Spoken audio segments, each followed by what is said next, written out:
បាទបងប្អូនទាំងអស់គ្នានេះគឺជាតកួនខ្ញុំគឺបានប្រមូលផលហើយឃើញថាតកួនដាំត្រឹមតែ15ថ្ងៃទៅ20ថ្ងៃគឺតកួនយើងអាចហូបបានហើយគឺយើងដាំបន្តិចសម្រាប់ហូបចុកសម្រាប់ខ្លួនឯងតកួននេះភាគច្រើនគឺនៅខែលំហើយនៅខែរងាគឺដាំបានល្អមែនទែនព្រោះសារតែវាមិនសូវមានភ្លៀងកាលណាតែមានភ្លៀងគឺយើងដាំទៅគឺវាមិនសូវលូតលាស់បានដើមធំទេដោយសារតែវាត្រូវជាមួយនឹងទឹកភ្លៀងដែលទឹកភ្លៀងវាជា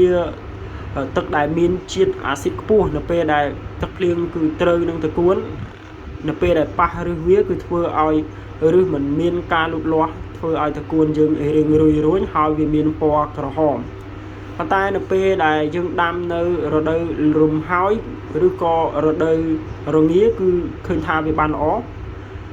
បូកសំជាមួយនឹងអាកាសធាតុត្រជាក់ហើយនៅពេលយប់គឺមានទឹកសន្សើមទៀតដែលធ្វើឲ្យតកួនយើងគឺល្អមែនតើហើយខ្ញុំដាំនេះគឺដើម្បីសម្រាប់បរិភោគខ្លួនឯងឃើញថាដាំ1រងយើងអាចហូបបាន2-3ពេលដែរហើយយើងដាំជាថ្នាក់កុំដាំម្ដងទាំងអស់គឺយើងមិនអាចយកទៅហូបម្ដងអស់ទេដែលធ្វើឲ្យតកួនរបស់យើងហ្នឹងគឺចាស់កាលណាតែចាស់គឺវាស្វិតពិបាកនឹងហូបមែនតើ